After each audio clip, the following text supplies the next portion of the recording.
ကောင်းမလေးအတွက်ပေါ့ခေအတွက်ကိုsurprise အနေနဲ့ပေါ့နော်တချင်းလေးတစ်ပုတ်ဆိုပေးပါလို့ပြောတဲ့အတွက်ပေါ့နော်အချစ်တချင်းလေးပဲမမ surprise class surprise လားဆိုမကြားမှာ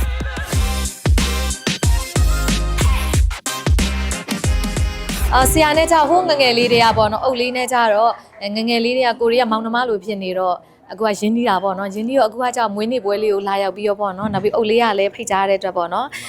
လာရောက်တက်ပြီးတော့ surprise လေးပေါ့နော်အခုကတော့ပြောလိုက်မယ်ဒီဟို birthday ပွဲပြီးတော့မှပဲဒီဟာလေးကဟိုဒီသတင်းလေးကတက်လာမှာဆိုတော့လေအဲ့ဒါအုပ်လေးကသူ့ရဲ့ပေါ့နော်သူ့ကောင်းမလေးအတွက်ပေါ့ခေအတွက်ကိုsurprise အနေနဲ့ပေါ့နော်တချင်းလေးတစ်ပုတ်ဆိုပေးပါလို့ပြောတဲ့အတွက်ပေါ့နော်အချစ်တချင်းလေးပဲမမ surprise class surprise လားဆိုမကြားမှာဒီတချင်းလေးရပေါ့နော်အုပ်လေးတို့နဲ့လည်းတိုက်ဆိုင်နေတဲ့အဲ့ဒါ surprise လုပ်တဲ့အချိန်ကြလို့ရှိရင်တဲ့အခုကတော့ပြီးွားတော့မှပဲတင်ပါဆို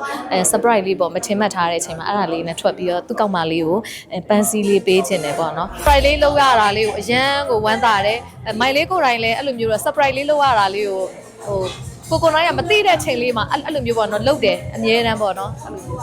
ဒီတိုင်းမသိကြအောင်လေးစောင်းနိုင်မသိကြအောင်စောင်းပြီးဘွားကနေလှုပ်လိုက်ရတာလေးကိုပို့ပြီးတော့သဘောကျတယ်ဟိုခံစားရတာအချစ်တချင်းလေးဖြစ်တယ်ပေါ့နော်အချစ်တချင်းလေးဖြစ်တဲ့အတွက်လူတိုင်းရဲ့ရင်ထဲမှာအချစ်တွေရှိကြမှာပဲလေမမဆိုလည်းရှိမယ်ကိုချစ်တဲ့လူဆိုတာရှိကြမယ်ဒီအချစ်ကလေးကိုအချစ်တချင်းလေးကိုအခုလိုမျိုးစိုးခွင့်ရလိုက်တဲ့အတွက်ပေါ့နော်ဒီလိုမျိုးလူများအနေနဲ့စိတ်ချမ်းသာသွားတဲ့အတွက်ကိုလည်းအရန်ကို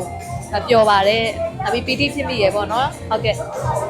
အခုကကြတော့ပေါ့နော်ဒီအုပ်ရဲ့မွေးနေ့ပွဲကိုလာရောက်ပြီးတော့ပေါ့နော်ဒီမှာဆိုလို့ရှိရင်လည်းလာရောက်တက်ဖြစ်တယ်မေမေနဲ့ရောပေါ့နော်ကိုရီရဲ့ဒီ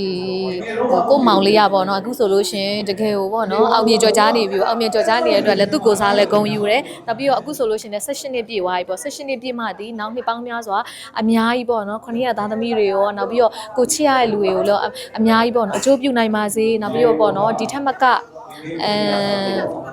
တာသနာရေးလည်းပြုနိုင်ပါစေလို့ဆုတောင်းပေးပါတယ်ကိုနိုင်ကြတော့လဲမမရဲ့ဒါအကျော်လွန်လာခဲ့ပြီလေ session နဲ့ဆိုတာလဲကြားလာပြီဆိုကိုငငယ်တော့အချိန်လေးတော့ပြန်ပြီးတော့တန်းတအောင်မိတာပေါ့နော်ကို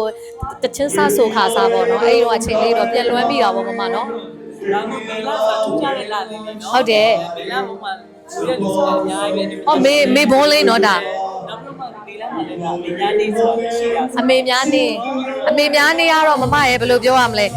နေ့ရက်တိုင်းကတော့အမေများနေလို့ပါပဲမေနဲ့ကသားမိတွေဆိုတာလိုပဲတစ်ခါတလေစိတ်ကောက်မယ်တစ်ခါတလေချစ်မယ်တစ်ခါတလေကြားလို့ရှိရင်ပျော်ရွှင်ရမယ်ဘယ်လိုမျိုးဒါပေမဲ့ကိုစိတ်ကောက်တာနဲပါတယ်အမေစိတ်ကောက်တာတော့ပုံများတာပေါ့နော်အဲ့လိုပဲကိုပဲစခေါ်ရတယ်ရေတယ်မေကိုကြားတော့လေတဖို့ရန်ကောင်းတယ်မေစိတ်ကောက်တာသူကတခုခုလိုမကြရင်စိတ်ကောက်ပြီးငငယ်တော့ကအရင်တော့အဲ့လောက်စိတ်မကောက်ဘူးအခုမှသာပို့ပြီးတော့ပေါ့နော်မေကအသက်ကလေးနောက်ပိုင်းပေါ့နော်ကြီးလာတဲ့ခါကျတော့မေကနည်းနည်းဘယ်လိုပြောရမလဲ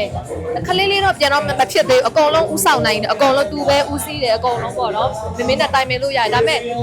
ဟိုမေကပေါ့နော်ခလေးလေးလိုမျိုးလေးပေါ့နော်ကိုစိတ်ကလေးပေါ့နော်စိတ်ကလေးသူကအရင်ချစ်ဖို့ကောင်းတယ်မမအချင်းသေးကကြတော့အခုမိုးတချင်းလေးထွက်ဖို့ရှိပါတယ်မိုးတချင်းလေးကြလို့ရှင်လဲအားပေးကြပါအောင်လို့သူကမေလအကုန်နာမေလကုံလောက်ကိုတော့မမထွက်ဖို့မှန်းထားတယ်ပေါ့နော်